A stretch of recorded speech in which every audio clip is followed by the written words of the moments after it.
Hey everyone, welcome to my foundation classes your any time classroom. तो guys अभी चल रहा है हमारा बिहार ईएसआई यानी इन्फोर्समेंट सब इंस्पेक्टर का टेस्ट सीरीज। तो चलिए स्टार्ट करते हैं आज का सेट।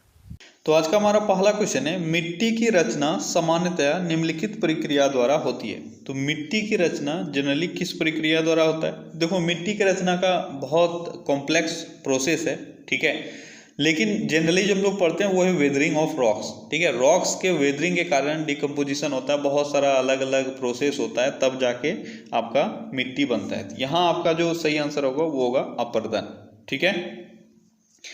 अगला क्वेश्चन है, राजस्थान नहर पानी प्राप्त करता है।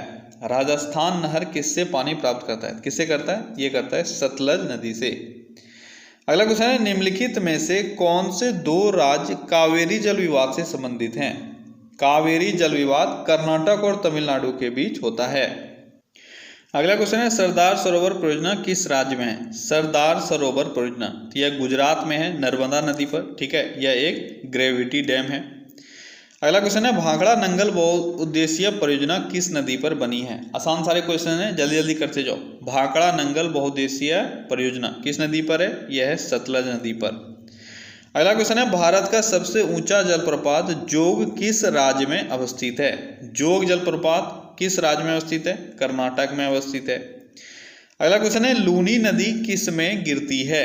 लूनी नदी किस में गिरती है? यह कच्छ के रन में विलीन हो जाती है, ठीक है, यह जमीन में ही खत्म हो जाती है। अगला क्वेश्चन है, निम्नलिखित में से कौन सी नदी एस्चुरी बनाती है? दो नदियां हैं एस्चुरी बनाने वाली, बहुत बार मैंने बताया, नर्मदा और ताप्ती। तो यहाँ आपका आंसर हो जाएगा नर्मदा। पहले 15-20 क्वेश्चन जो आसान है जल्दी जल्दी कर लो। अगला क्वेश्चन है, ब्रह्मपुत्र नदी भारत में मैदानी भाग में किस नाम से प्रवेश करती है? ब्रह्मपुत्र नदी भारत में मैदानी भाग में किस नाम से प्रवेश करती है? यह दिहांग, दिहांग के नाम से प्रवेश करती है। अगला क्वेश्चन है, हाल ही में किसे भारतीय तीरंदाजी संघ के अध्यक्ष के रूप में नियुक्त किया गया है? भारतीय तीरंदाजी संघ के अध्यक्ष के रूप में अभी हाल ही में किसको नियुक्त किया गया है? यह है अर्जुन मुंडा को। अगला क्वेश्चन है, कहाँ भागीरथी और अलकनंदा मिलकर गंगा बन जाती है? भागीरथी और अलकनंदा मिलकर गंगा कहाँ बन जाती है? तो यह बन जाती है देवप्रयाग में। देखो, दो नाम आपको कंफ्यूज कर सकता है, रुद्रप्रयाग और देवप्रयाग। तो आपका सही आंसर जो है वो होगा देवप्रयाग, ठीक है। अगला क्वेश्चन है, लैगून क्या है? लैगून क्या होता है? आसान सा क्वेश्चन है। लैगून एक तरह का झील है, ठीक है, जो समुद्र के पास इसका फॉर्मेशन होता है जनरली, ठीक है। उसको हम लोग, जिस लेक का समुद्र के पास फॉर्मेशन होता है उसको हम लोग लैगून बोलते हैं। चारों तरफ आपको रेत ही रेत दिखेगा लैगून में। अगला क्वेश्चन है, कोयना परियोजना किस राज्य से संबंधित है? कोयना परियोजना किस राज्य से संबंधित है? यह महाराष्ट्र से संबंधित है। अगला क्वेश्चन है, महात्मा गांधी जल विद्युत उत्पादन प्लांट कहाँ स्थित है? महात्मा गांधी जल विद्युत उत्पादन प्लांट यह जोग प्रपात पर अवस्थित है। अगला क्वेश्चन है, हाल ही में प्रसिद्ध व्यक्तित्व सुनंदा पटनायक का निधन हुआ, वह थी। सुनंदा पटनायक क्या थी? तो सुनंदा पटनायक एक लोक गायिका थी। अगला क्वेश्चन है, निम्नलिखित में से किस नदी को दक्षिण गंगा कहा जाता है? देखो, ये एक ऐसा क्वेश्चन है जहां पर हमेशा स्टूडेंट को कन्फ्यूजन आता है। मैं बार बार बताता हूँ, बस दो चीज़ें आपको याद रखनी है, ज़्यादा दिमाग नहीं लगाना है, स्टूडेंट बन के पढ़ो तभी आप सीख पाओगे, ठीक है। दक्षिणी गंगा अगर कहीं पे भी आपसे पूछा जाए तो आपका आंसर होगा गोदावरी, लेकिन दक्षिण की गंगा अगर पूछा जाए तो आंसर होगा कावेरी, ठीक है। दोनों चीज़ों को रट लो, एग्जाम में 1 नंबर लॉस करने का आपका कोई फायदा नहीं है, बहस करने से कुछ नहीं मिलेगा आपको। अभी तक के एग्जाम में बहुत बार ये क्वेश्चन आया हुआ है, और जहां दक्षिणी गंगा या दक्षिण गंगा पूछा गया है वहां आंसर हुआ है गोदावरी, और दक्षिण की गंगा अगर पूछा जाए तो आंसर होता है कावेरी। थोड़ा सा इसका क्लैरिटी भी, रीजन भी है। जिस तरह से गंगा हमारे भारत देश की सबसे लंबी नदी है, उसी तरह से गोदावरी साउथ इंडिया की सबसे लंबी नदी है, ठीक है। तो इसको उस तरह से कंपेयर किया जाता है। दूसरी बात, कावेरी को क्यों कहा जाता है दक्षिण भारत की गंगा? इसलिए कहा जाता है क्योंकि जिस तरह से गंगा में सालों भर पानी रहता है, उसी तरह से कावेरी में भी सालों भर पानी रहता है। उसके बहुत सारे ट्रिब्यूटरीज हैं, जैसे गंगा के बहुत सारे ट्रिब्यूटरीज हैं, उसी तरह से उसका भी ट्रिब्यूटरीज है, ठीक है। तो कुछ कुछ रीज़न भी हैं, ऐसा नहीं है कि इसी तरह से सिर्फ इसको बोला जाता है, लेकिन आपके एग्जाम पॉइंट ऑफ व्यू से ये इंपॉर्टेंट है। दक्षिणी गंगा और दक्षिण की गंगा। दक्षिण की गंगा कावेरी, दक्षिणी गंगा या दक्षिण गंगा गोदावरी। यहाँ आपका सही आंसर गोदावरी होगा। ठीक है, अगला क्वेश्चन है जवाहर सागर, राणा प्रताप सागर तथा गांधी सागर जलाशय किस नदी पर निर्मित है? जवाहर सागर, राणा प्रताप सागर और गांधी सागर किस नदी पर निर्मित है ये तीनों? तो यह चंबल नदी पर निर्मित हैं। अगला क्वेश्चन है प्रसिद्ध चिल्का झील कहाँ स्थित है? आसान सा क्वेश्चन है। चिल्का झील ओडिशा में स्थित है, जो एक अभी हम लोगों ने ऊपर देखा था क्या, लैगून। तो चिल्का एक लैगून झील है।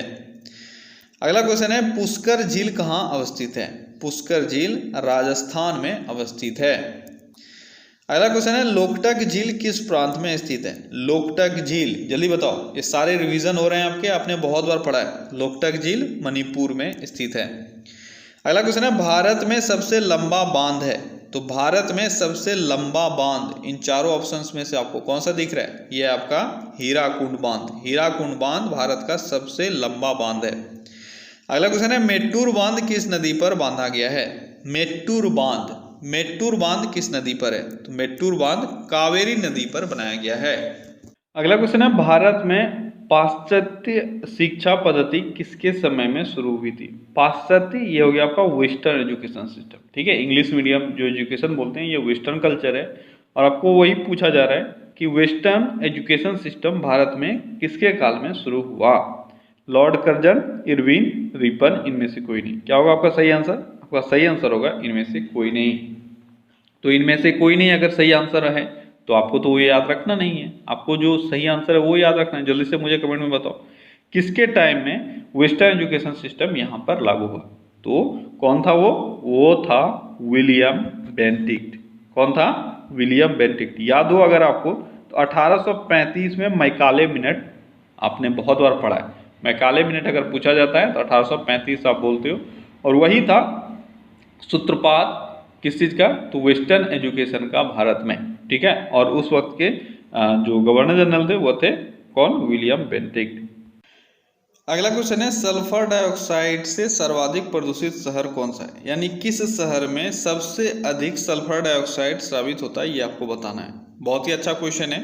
2019 का अगर मैं बात करूं, 2019 अगस्त सबके टाइम में एक रिपोर्ट आया था ग्रीन पीस का, जिसमें ये कहा गया था कि भारत जो है वह सबसे बड़ा प्रोड्यूसर बन गया है किसका? सल्फर डाइऑक्साइड का, जो हमारे लिए अच्छा न्यूज़ नहीं है। ठीक है, चाइना इससे पहले हुआ करता था, लेकिन चाइना ने बहुत कुछ किया है इसके एमिशन को कम करने के लिए, और भारत तो कर ही रहा है। क्या कर रहा है वो तो भारत ही जान रहा है, लेकिन भारत अब बन गया है सबसे बड़ा प्रोड्यूसर किसका? सल्फर डाइऑक्साइड का। और मेन कारण क्या है इसका? मेन कारण है थर्मल पावर प्रोडक्शन। ठीक है, थर्मल पावर यानी जो कोयले से हम लोग बिजली पैदा करते हैं, तो इसका एक मेन कारण होता है ये। ठीक है, सल्फर डाइऑक्साइड प्रोड्यूस करने का। अब आपको ये बताना है कि कौन सा एरिया भारत में सबसे अधिक सल्फर डाइऑक्साइड प्रोड्यूस करता है। तो यह है सिंगरौली, मध्य प्रदेश का एक डिस्ट्रिक्ट है, मध्य प्रदेश का शहर है सिंगरौली। यहाँ पर सबसे अधिक सल्फर डाइऑक्साइड प्रोड्यूस किया जाता है। अगला क्वेश्चन है क्वार्टजाइट कायांतरित होता है? क्वार्टजाइट चट्टान किससे कायांतरित होकर बनता है? किससे कायांतरित होता है? यह होता है बलुआ पत्थर से। ठीक है, अगला क्वेश्चन है सर्वाधिक गर्म ग्रह है? सर्वाधिक गर्म ग्रह कौन सा है? आसान सा क्वेश्चन है। सबसे अधिक गर्म ग्रह शुक्र यानी वीनस है। अगला क्वेश्चन है निम्नलिखित में से किसमें 0 डिग्री अक्षांश और 0 डिग्री देशांतर की भौगोलिक स्थिति है? 0 डिग्री अक्षांश और 0 डिग्री देशांतर, इसकी भौगोलिक स्थिति आपको इनमें से कहाँ देखने को मिलेगा? कहाँ मिलेगा? जल्दी बताओ क्या होगा आपका सही आंसर? आपका सही आंसर होगा दक्षिणी अंध महासागर। कौन सा होगा? दक्षिणी अंध महासागर। इसमें आपको 0 डिग्री अक्षांश भी मिलेगा और 0 डिग्री देशांतर भी मिलेगा। अगला क्वेश्चन है स्पेक्ट्रम में किस रंग के प्रकाश का तरंगदैर्घ्य अधिकतम होता है? जल्दी बताओ, आसान सा क्वेश्चन है। यह है लाल। ठीक है, लाल का तरंगदैर्घ्य सबसे अधिक होता है और बैगनी का तरंगदैर्घ्य सबसे कम होता है। अगला क्वेश्चन है भवभूति का मूल नाम क्या था? भवभूति का मूल नाम क्या था? तो भवभूति का मूल नाम था श्रीकंठ। क्या नाम था?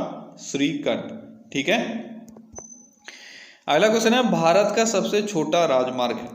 भारत का सबसे छोटा राजमार्ग कौन सा है? तो भारत का सबसे छोटा राजमार्ग NH47A है। कौन सा? NH47A। अगला क्वेश्चन है, उस चित्रकार का नाम बताओ जो मूर्तिकार भी था। यानी आपको उस चित्रकार का नाम बताना है जो मूर्तिकार भी था। इन 4 ऑप्शन में से आपको एक आंसर चुनना है। तो कौन थे वो थे माइकल एंजेलो। कौन है? माइकल एंजेलो, जो एक चित्रकार और एक मूर्तिकार दोनों हैं। अगला क्वेश्चन है, त्रिस्तरीय पंचायती राज व्यवस्था की अनुशंसा की गई थी। त्रिस्तरीय पंचायती राज व्यवस्था की अनुशंसा बलवंत राय मेहता समिति के द्वारा किया गया था। अशोक मेहता ने द्विस्तरीय जो समिति है, द्विस्तरीय जो व्यवस्था है उसकी सिफारिश की थी, जिसको हम लोग अभी फॉलो नहीं कर रहे हैं। अच्छा, पंचायती राज भारत में पहली बार कब लागू हुआ? जल्दी कोई मुझे बताओ। पंचायती राज तो ये 2 अक्टूबर 1959 2 अक्टूबर 1959 को लागू हुआ था। ठीक है। संविधान संशोधन कौन सा इससे रिलेटेड है? अच्छा, कहाँ हुआ था ये भी आपसे पूछा जाता है। नागौर जिला, राजस्थान के नागौर जिला में यह लागू हुआ था। ठीक है। और कौन सा संविधान संशोधन इससे रिलेटेड है? 73वां संविधान संशोधन इससे रिलेटेड है।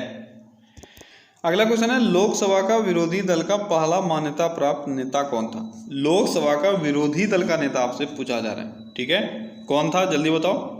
विरोधी दल का नेता, देखो मान्यता प्राप्त नेता इसलिए बोला जाता है क्योंकि लोकसभा के विरोधी दल का नेता कोई तभी बन सकता है अगर उसके पार्टी को कम से कम 10% सीटें मिली हो। ठीक है। तो पहला जो लोकसभा का इलेक्शन हुआ था उसमें किसी भी पार्टी को, विपक्षी पार्टी को 10% सीट नहीं मिला था, इसलिए कोई नेता नहीं हो पाया था। इस तरह से आपका पहला भी नहीं हुआ, दूसरा भी नहीं हुआ, तीसरा भी नहीं हुआ, चौथे में जाकर राम सुभग सिंह पहले मान्यता प्राप्त विरोधी दल के नेता बने थे। ठीक है। और दूसरे कौन थे? YV चौहान। कौन थे? YV चौहान।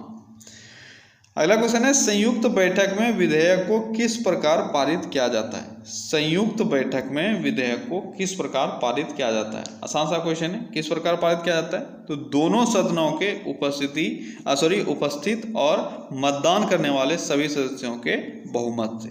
ठीक है।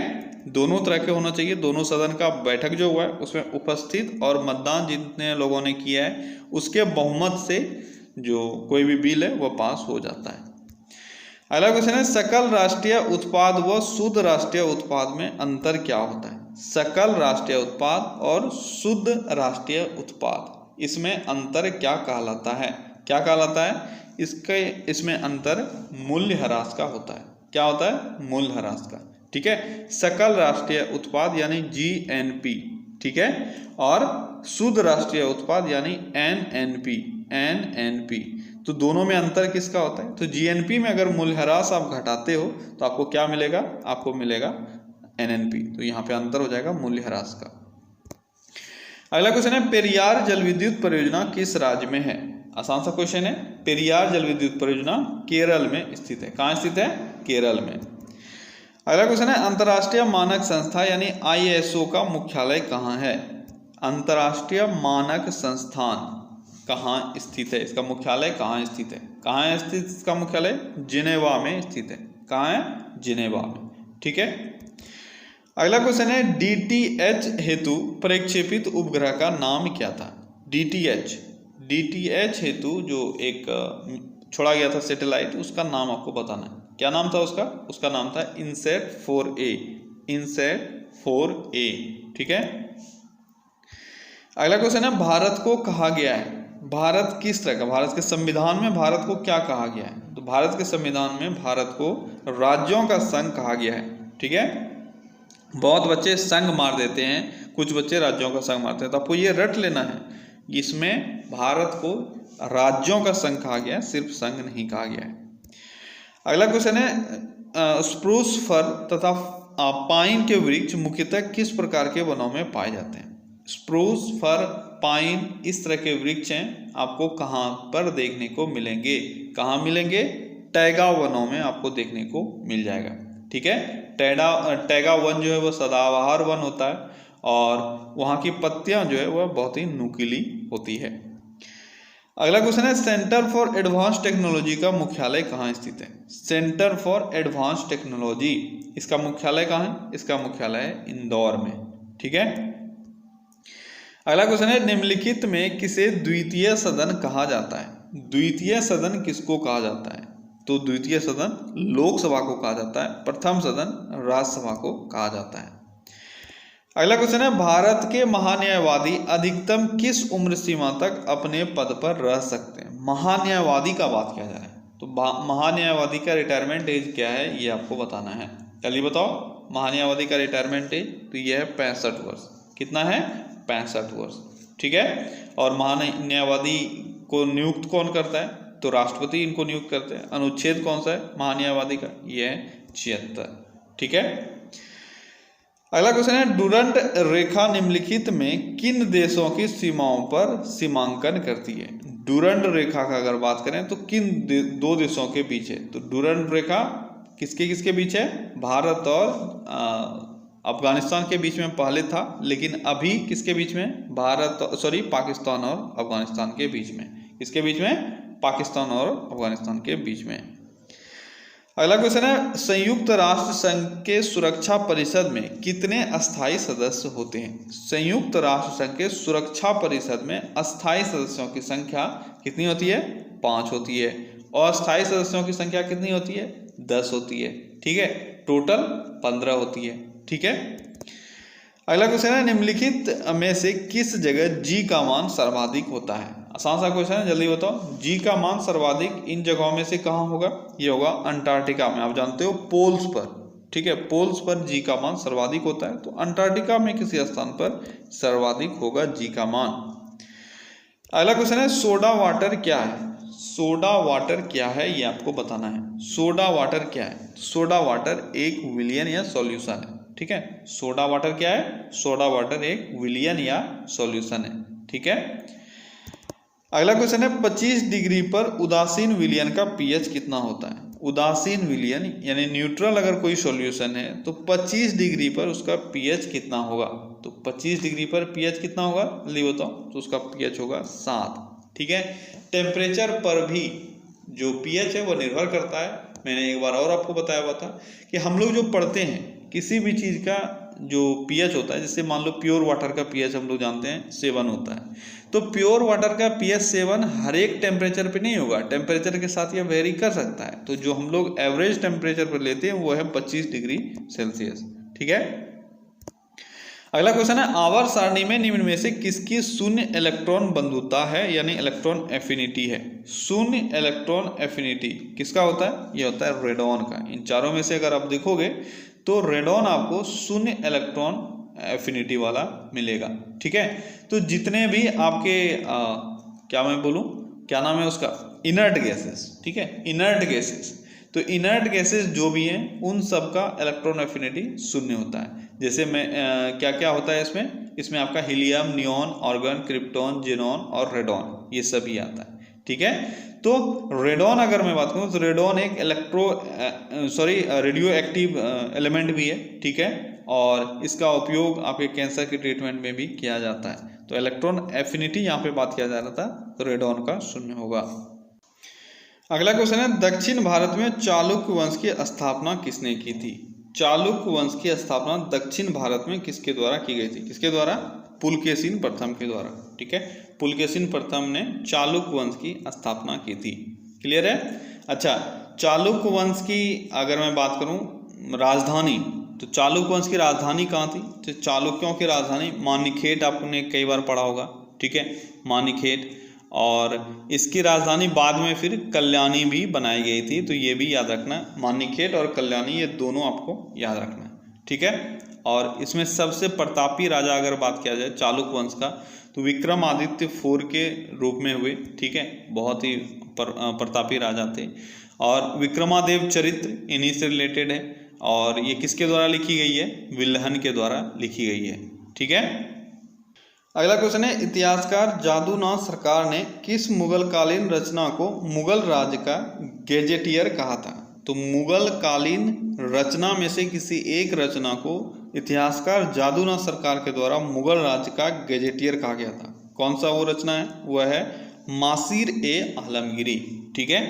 मासीर ए आलमगीरी, इसको क्या कहा गया था? इसको मुगल राज्य का गैजेटियर कहा गया था। किसके द्वारा? तो इतिहासनाथ इतिहासकार जादूनाथ सरकार के द्वारा। ठीक है, अगला क्वेश्चन है नेजा नृत्य किस राज्य का लोक नृत्य है? नेजा नृत्य किस राज्य का है? तो यह राजस्थान का एक लोक नृत्य है। कहाँ का है? राजस्थान का। ठीक है, अगला क्वेश्चन है शिवाजी का जन्म हुआ था, तो अभी ऊपर ही मैंने आपको बताया था शिवाजी का जन्म कहाँ हुआ था। शिवाजी का जन्म शिवनेर में हुआ था। बहुत बच्चे इसमें रायगढ़ मार देते हैं, थोड़ा सा आपको ध्यान रखना है। इनका जन्म शिवनेर में हुआ था, रायगढ़ में इनका राज्याभिषेक हुआ था। ठीक है, और इनके पिताजी का नाम क्या था? पिताजी का नाम था शाहजी भोसले। क्या नाम था? शाहजी भोसले। और माता का नाम था जीजाबाई। ये सब तो हमेशा आपको याद रखना है, हमेशा पूछा गया है ये सारी चीजें। ठीक है, अगला क्वेश्चन है किस वर्ष में सर्वप्रथम यूरी गागरिन ने अंतरिक्ष यात्रा की थी? तो यूरी गागरिन जो पहले अंतरिक्ष यात्री थे, आपको ये बताना है कब इन्होंने अंतरिक्ष की यात्रा की थी। तो इन्होंने 1961 में सबसे पहले अंतरिक्ष की यात्रा की थी। ठीक है, अगला क्वेश्चन है भोजशाला मंदिर कौन सी देवी जी का है? भोजशाला मंदिर यह सरस्वती जी का है। किसका है? सरस्वती जी का मंदिर है भोजशाला मंदिर।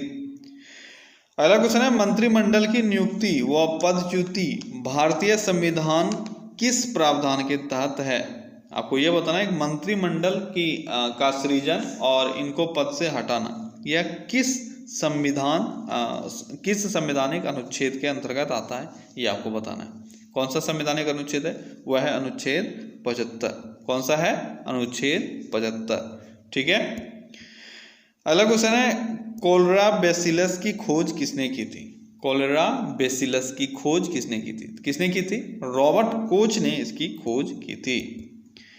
अगला क्वेश्चन है कौन सा प्राणी सबसे बड़ा बच्चा पैदा करता है? सबसे बड़ा बच्चा कौन सा प्राणी पैदा करता है? यह नीला व्हेल। बहुत बच्चे ये समझते हैं कि नीला व्हेल जो है यह अंडा देने वाली मछली है, तो मछली की तरह जरूर आप देखते हो इसको, लेकिन मैमल्स के कैटेगरी में ये आती है, आपको पता होना चाहिए। और इस तरह से ये अंडे नहीं देती है, ये क्या देती है? बच्चे देती है। और सबसे बड़ा बच्चा नीला व्हेल का ही होता है। इसके बाद आपका हाथी होगा। अगर आपसे ये पूछा जाए, यहाँ पर थोड़ा सा क्वेश्चन में अगर ट्विस्ट डाला जाता कि पृथ्वी पर स्थलीय भाग पर या पृथ्वी पर, तो आपका दोनों आ जाएगा। जमीन पर अगर ये दिया जाता है, जमीन पर कौन से प्राणी सबसे बड़े बच्चे को पैदा करती है? यहाँ पे अगर थोड़ा सा अगर कंफ्यूजन आपको हो सकता था। ठीक है, क्या हो सकता था? हाथी होगा या नीला व्हेल होगा? तो बहुत सारे बच्चे नीला व्हेल मार देंगे, बहुत सारे बच्चे हाथी मारेंगे, तो आपका सही आंसर हाथी होता। ठीक है, दोनों आंसर में कंफ्यूजन होता है। याद रखना जब जमीन का बात किया जा रहा है, इस तरह का कोई क्वेश्चन फ्रेम हो जहाँ पे जमीन का बात किया जा रहा है, जो जिस जमीन पे आप रहते हो, तो यहाँ हो जाएगा हाथी। लेकिन नॉर्मल सेंस में अगर बात किया जाए तो हो जाएगा नीला व्हेल। अगला क्वेश्चन है किस अंग में वर्णक विशेष के आधार पर किसी व्यक्ति की आंखें भूरी हो सकती है, नीली हो सकती है, काली हो सकती है? यानी किस चीज में आपको ये जो कलर देखने को मिलता है आंख का अलग, यह किस चीज के कारण होता है? यह आयरिस के कलर कारण होता है। ठीक है, परितारिका यानी आयरिस के कलर के कारण ये सारे चेंजेस आपको देखने को मिलते हैं। क्लियर है? अगला क्वेश्चन है उत्तर पश्चिम में चंद्रगुप्त मौर्य के साम्राज्य का विस्तार कहाँ तक था? उत्तर पश्चिम में चंद्रगुप्त मौर्य के साम्राज्य का विस्तार कहाँ तक था? यह था हिंदू कुश पर्वतमाला तक। ठीक है, अगला क्वेश्चन है निम्नलिखित में से व्यस्ततम महासागरीय व्यापार मार्ग कौन सा है? व्यस्ततम महासागरीय व्यापार मार्ग इन चारों में से आपको बताना है कौन सा है। तो ये आपका सुएज नहर। अगला क्वेश्चन है हाल ही में किस अंतरराष्ट्रीय संस्था ने आरबीआई गवर्नर शक्तिकांत दास को एशिया प्रशांत क्षेत्र का central banker of the year 2020 चुना है? Central banker of the year 2020 किसको चुना गया है? हमारे governor, RBI governor Shaktikanta Das को। अब आपको ये बताना है किसने चुना है, तो ये चुना गया है द बैंकर के द्वारा। अगला क्वेश्चन है महंगी मुद्रा का अर्थ है? महंगी मुद्रा का अर्थ क्या होता है? तो महंगी मुद्रा का अर्थ क्या होता है? ये होता है जिसकी ब्याज दर उच्च हो। ठीक है, जिसकी ब्याज दर उच्च हो उसको हम लोग महंगी मुद्रा बोलते हैं। अगला क्वेश्चन है वैध मुद्रा का अर्थ क्या है? वैध मुद्रा का अर्थ क्या है? तो वैध मुद्रा का अर्थ होता है जो भी वैसा मुद्रा है, वैसा करेंसी है जो आपके मार्केट में वैलिड हो। तो इन चारों में से मार्केट में जो वैलिड है वो है आपका करेंसी नोट, ठीक है। चेक, ड्राफ्ट, विनियमन, विनिमय पत्र, ये सारी चीजें, ये सब क्या है, ये सब आपका करेंसी नहीं कहलाता है, या आपका ट्रांजैक्शन का एक प्रकार है, ठीक है। चेक में आप चेक काट के दे देते हो, वो मार्केट में हमेशा हर जगह आपका हर दुकानदार नहीं लेता है, वो बैंक में जाओगे आप जमा करोगे तभी आपका वह इन कैश होगा, ठीक है। तो करेंसी मुद्रा को हम लोग वैध मुद्रा बोलते हैं। अगला क्वेश्चन है, लोकसभा का महासचिव उसके सचिवालय का प्रमुख है। तो लोकसभा का महासचिव उसके सचिवालय का प्रमुख तो है, लेकिन वह नियुक्त किसके द्वारा किया जाता है या चुनाव किसके द्वारा जाता है? तो यह राष्ट्रपति के द्वारा नियुक्त किया जाता है। अगला क्वेश्चन है, निम्नलिखित में से किस विधेयक के लिए राष्ट्रपति को उसे पुनर्विचार के लिए वापस भेजे बिना अपनी स्वीकृति देनी पड़ती है? कौन सा ऐसा बिल है जिसको राष्ट्रपति पुनर्विचार के लिए नहीं भेज सकते हैं? वह है वित्त बिल। मैंने आपको पहले बताया हुआ है, वित्त बिल जो है वह राष्ट्रपति के परमिशन से ही आता है, ठीक है। इस कारण से जब वापस ये राष्ट्रपति के पास साइन होने जाता है लोकसभा राज्यसभा में पारित होने के बाद, तो इसको राष्ट्रपति वापस नहीं कर सकते हैं, उनको साइन करना ही पड़ेगा। अगला क्वेश्चन है, किस अधिनियम के द्वारा मुसलमानों को पृथक निर्वाचन का अधिकार मिला था? आसान सा क्वेश्चन है, पृथक निर्वाचन मुसलमानों को अधिकार ये कब मिल गया? यह मिला था मार्ले मिंटो सुधार जो 1909 में हुआ था। तो भारत सरकार अधिनियम 1909 के तहत इनको मिला था। अगला क्वेश्चन है, राष्ट्रीय आय से क्या तात्पर्य है? राष्ट्रीय आय का मतलब क्या है? राष्ट्रीय आय यानी नेशनल इनकम। नेशनल इनकम से आप क्या समझते हो? नेशनल इनकम से क्या समझते हैं हम लोग? तो किसी देश में एक वर्ष की अवधि में कुल उत्पादन और सेवाओं का आर्थिक मूल्य नेशनल इनकम कहलाता है। क्या कहलाता है? नेशनल इनकम, ठीक है। अगला क्वेश्चन है, निम्नलिखित में से कौन सा तंतु सबसे कम आग पकड़ता है? निम्नलिखित में से कौन सा तंतु ऐसा है जो सबसे कम आग पकड़ता है? तो यह आपका सूती वस्त्र, ठीक है, यह सबसे कम आग पकड़ता है। अगला क्वेश्चन है, उद्योग में पॉलीथीन का निर्माण किसके बहुलक द्वारा किया जाता है? पॉलीथीन का निर्माण किसके बहुलक से किया जाता है? तो यह है एथिलीन, जिसके बहुलक से पॉलीथीन बनाया जाता है। अगला क्वेश्चन है, डेंगू ज्वर का कारण है। डेंगू ज्वर का कारण क्या है?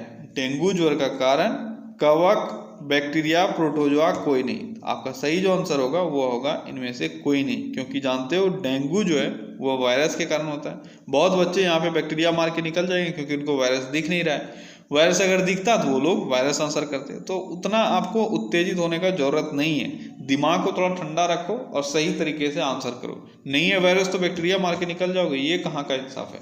तो सही आंसर जो होगा वही होगा आपका। जरूरी नहीं है कि ऑप्शन में नहीं है तो कुछ और हो जाएगा। हाँ, अगर कोई नहीं ऑप्शन में नहीं रहता तो हम लोग सोचते। अगला क्वेश्चन है, थैलेसीमिया एक आनुवांशिक बीमारी है, यह किसको प्रभावित करती है? थैलेसीमिया किसको प्रभावित करती है? थैलेसीमिया खून को प्रभावित करती है, यह ब्लड का एक बीमारी है। कौन सा?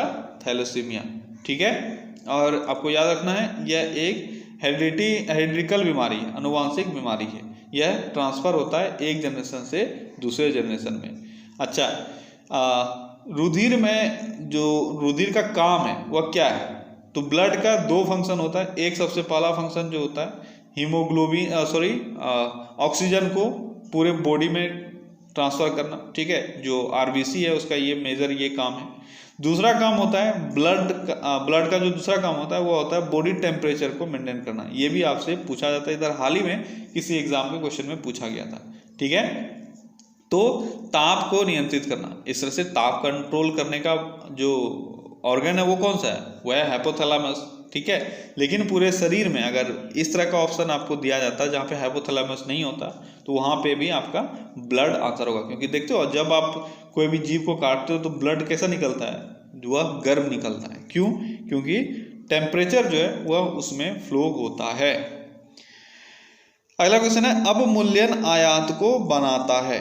अवमूल्यन अवमूल्यन अगर किया गया है तो आयात इसके कारण क्या होगा, अवमूल्यन से आयात किस तरह से प्रभावित होगा। तो अवमूल्यन अगर होता है, अवमूल्यन का मतलब क्या हो गया, डिमोनेटाइजेशन, इसका मतलब मत समझना। अवमूल्यन का मतलब होता है डिवैल्यूएशन, ठीक है, यानी मुद्रा का वैल्यू कम हुआ है तो आयात की गई चीजें महंगी हो जाएगी।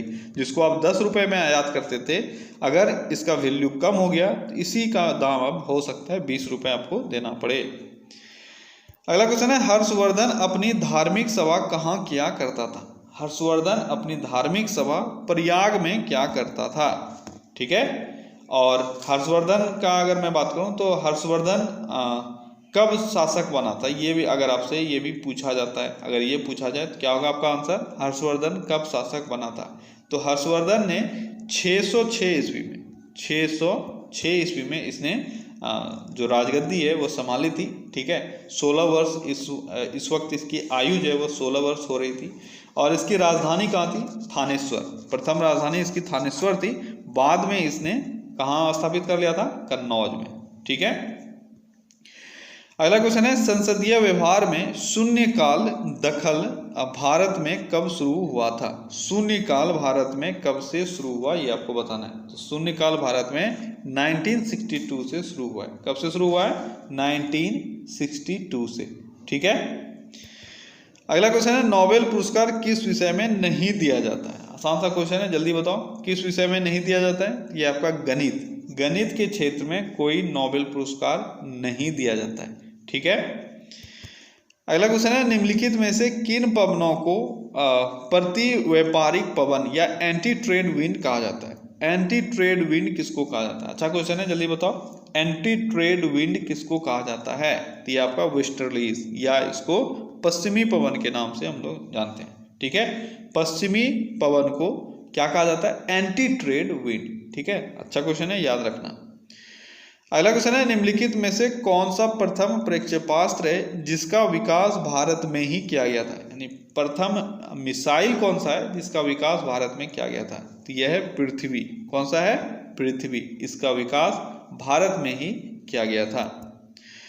अगला क्वेश्चन है, निम्नलिखित में से कौन सा ऐसा है जिससे कीमत में वृद्धि नहीं होती है। अच्छा, इन चार में से आपको बताना है वह कौन सा एक ऐसा चीज हो सकता है जिससे जो चीजें हैं वह उसके कीमत पर कोई प्रभाव नहीं डालेगा। आयकर शुल्क, आयकर, चुंगी, बिक्री कर। तो देखो यहाँ पर आपको एक चीज ध्यान में रखना है कि आयकर क्या होता है। आयकर होता है जो संपत्ति पर आपका टैक्स लगता है। अगर आप 1 करोड़ कमाते हो तो आपको 30% से ज्यादा टैक्स देना होगा, ठीक है। तो टैक्स जो लगा, इससे चीजों के दाम पर कोई फर्क पड़ेगा क्या, नहीं, बिल्कुल नहीं, इससे चीजों पर कोई फर्क नहीं पड़ेगा। तो आपका सही आंसर आयकर ही होगा। अगला क्वेश्चन है, निम्नलिखित में से राष्ट्रीय आय को जनसंख्या के आकार से विभाजित करने पर क्या प्राप्त होता है। ये आप जान रहे हो, बस थोड़ा सा ध्यान देकर इसको पढ़ो और आंसर कर पाओगे। बस वर्ड में ढाला हुआ है, इस कारण से आपको कंफ्यूजन होता है। आप जब राष्ट्रीय आय को, नेशनल इनकम को क्या बोला जा रहा है, जनसंख्या के आकार से विभाजित करते हैं, यानी पॉपुलेशन से अगर विभाजित करते हैं तो क्या मिलता है आपको, आपको प्रति व्यक्ति आय मिलता है, पर कैपिटा इनकम, ठीक है। अगला क्वेश्चन है, निम्नलिखित में से कौन सा एक सुशीर वाद्य यंत्र है। यानी सुशीर वाद्य यंत्र कौन सा है इसमें से, वो आपको बताना है। सुशीर वाद्य यंत्र कौन सा है, यह है आपका बांसुरी, ठीक है। बांसुरी जो हवा से क्या बोल सकते हो आप, हवा से बजता है, ठीक है। तो इसमें से आपका आंसर बांसुरी हो जाएगा। अगला क्वेश्चन है, संयुक्त राष्ट्र संघ दिवस निम्नलिखित तिथि को मनाया जाता है। आसान सा क्वेश्चन है। संयुक्त राष्ट्र संघ दिवस हम लोग 24 अक्टूबर को मनाते हैं, क्योंकि 24 अक्टूबर 1945 में इसकी स्थापना हुई थी। अगला क्वेश्चन है, G15 निम्नलिखित देशों का समूह है। G15 कैसे देशों का समूह है, तो यह विकासशील देशों का समूह है, ठीक है। कैसे देशों का समूह है, विकासशील देशों का। अगला क्वेश्चन है, डोलू कुनीथा नृत्य का उद्भव निम्नलिखित राज्य में हुआ था। डोलू कुनीथा का उद्भव किस राज्य में हुआ, इसका उद्भव हुआ था कर्नाटक में। कहाँ हुआ था, कर्नाटक में। अगला क्वेश्चन है, पी हरिकृष्ण निम्नलिखित से संबंधित है। जल्दी बताओ, पी हरिकृष्ण किस से संबंधित थे, तो यह शतरंज से संबंधित है। यह एक शतरंज खिलाड़ी है, ठीक है। अगला क्वेश्चन है, किस राज्य सरकार ने ओलंपिक में स्वर्ण पदक जीतने वाले राज्य के खिलाड़ियों को 6-6 करोड़ रुपए देने का घोषणा किया है। यानी इस राज्य के जो भी ओलंपिक प्लेयर हैं जिन्होंने स्वर्ण पदक जीता है, इनको 6 करोड़ रुपए राज्य सरकार की तरफ से दी जाएगी। तो वो राज्य है हरियाणा। कौन सा राज्य है? हरियाणा। अगला क्वेश्चन है, कोणार्क का सूर्य मंदिर नरसिंह देव प्रथम ने बनवाया था। सबसे पहली बात आपको याद रखना है, कोणार्क का सूर्य मंदिर किसने बनवाया था? नरसिंह देव प्रथम ने। बहुत बार आपने पढ़ा है। वह किस राजवंश से संबंधित है, ये आपको बताना है यहाँ। किस राजवंश से संबंधित है नरसिंह देव प्रथम? तो यह गंग वंश से संबंधित है। शाही गंग राजवंश से संबंधित है नरसिंह देव वर्मन। ठीक है, कौन? नरसिंह देव प्रथम। ठीक है। अगला क्वेश्चन है, आंध्र प्रदेश सरकार ने हाल ही में महिलाओं और बच्चों के खिलाफ अपराधों से निपटने हेतु किस पुलिस स्टेशन की स्थापना की? तो आंध्र प्रदेश सरकार ने अभी हाल ही में एक पुलिस स्टेशन की स्थापना की थी और उसका फंक्शन क्या है? उसका फंक्शन है महिलाओं और बच्चों के खिलाफ जो अपराध होते हैं उससे निपटना। क्या नाम है उसका? उसका नाम है दिशा पुलिस स्टेशन। ठीक है। अगला क्वेश्चन है, मलिक कफूर किसका जनरल था? तभी ऊपर ही हम लोगों ने देखा था, अलाउद्दीन खिलजी का जनरल था मलिक कफूर। अगला क्वेश्चन है, दक्षिण भारत में जैन धर्म ले जाने का श्रेय निम्नलिखित में से किसे दिया जाता है? दक्षिण भारत में जैन धर्म को ले जाने वाले कौन थे? तो जैन धर्म 2 भागों में बढ़ गया था, मैंने बताया था। ठीक है। तो मगध साम्राज्य का ये कहानी है। ठीक है। अकाल पड़ा था मगध साम्राज्य में, तो क्या हुआ? 2 जैन गुरु थे, उसमें से एक थे स्थूलभद्र और दूसरा थे भद्रबाहु। तो स्थूलभद्र तो स्थूल रह गए, यानी वह मगध में ही रह गए। याद रखना आसान है, इसको मैंने ट्रिकी वे से बताया था। स्थूल मतलब लोथ होता है, तो वो स्थूल रह गए, यानी वो मगध में ही रह गए। लेकिन भद्रबाहु जो थे यह भाग गए। भद्रबाहु भाग गए। भागकर कहाँ चले गए? ये चले गए कर्नाटक। ठीक है। तो साउथ इंडिया अगर आपसे पूछा जा रहा है तो कौन हो जाएगा? ये हो जाएगा भद्रबाहु। क्लियर है। अगला क्वेश्चन है, आजाद हिंद फौज की महिला रेजिमेंट रानी झांसी रेजिमेंट किसके कमांड में थी? बहुत ही अच्छा क्वेश्चन। आजाद हिंद फौज की महिला रेजिमेंट का बात किया जा रहा है। इसमें जो महिला रेजिमेंट था उसका नाम था रानी झांसी रेजिमेंट। यह किसके कमांड में था ये आपको बताना है। कौन थी इसकी कमांडर? कौन थी इसकी कमांडर? इसकी कमांडर थी लक्ष्मी सहगल। क्या नाम था उनका? लक्ष्मी सहगल। ठीक है। अगला क्वेश्चन है, किस महासागर में द्वीपों की संख्या सर्वाधिक है? द्वीपों की संख्या सर्वाधिक किस महासागर में है? यह प्रशांत महासागर में। ठीक है। अगला क्वेश्चन है, हाल ही में किस राज्य में भारत की पहली इंटरसिटी इलेक्ट्रिक बस सेवा शुरू की गई है? इंटरसिटी इलेक्ट्रिक बस सेवा किस राज्य में शुरू की गई है? ये की गई है महाराष्ट्र में, मुंबई टू पुणे। मुंबई टू पुणे के बीच भारत में अभी हाल ही में इंटरसिटी इलेक्ट्रिक बस सेवा शुरू की गई है। अगला क्वेश्चन है, केंद्रीय धान अनुसंधान संस्थान कहाँ स्थित है? केंद्रीय धान अनुसंधान संस्थान कहाँ स्थित है? ये स्थित है कटक में। ठीक है। अगला क्वेश्चन है, जौहरी का रूज क्या होता है? जौहरी का रूज, ज्वेलर्स रूज क्या होता है? बहुत ही अच्छा क्वेश्चन आपका केमिस्ट्री से, जल्दी बताओ, आपको याद भी रह जाएगा। यह है फेरिक ऑक्साइड। क्या होता है? जौहरी का रूज क्या होता है? यह होता है फेरिक ऑक्साइड। ठीक है। ये फेरिक ऑक्साइड क्या है? ये जंग के तरह एक चीज़ है। ठीक है, एक तरह से जंग आप बोल सकते हो। इसका यूज़ क्या होता है? जौहरी इसका यूज़ क्यों करते हैं? तो जौहरी इसका यूज़ जो आभूषण है उसको चमकाने के लिए करते हैं। ठीक है, बहुत ही लस्ट्रस लुक देता है जब इससे वो पॉलिश करते हैं। इसको पॉलिशिंग मटेरियल भी आपसे पूछा जा सकता है। ठीक है, ज्वेलर्स का पॉलिशिंग मटेरियल क्या होता है? ये होता है फेरिक ऑक्साइड। ठीक है।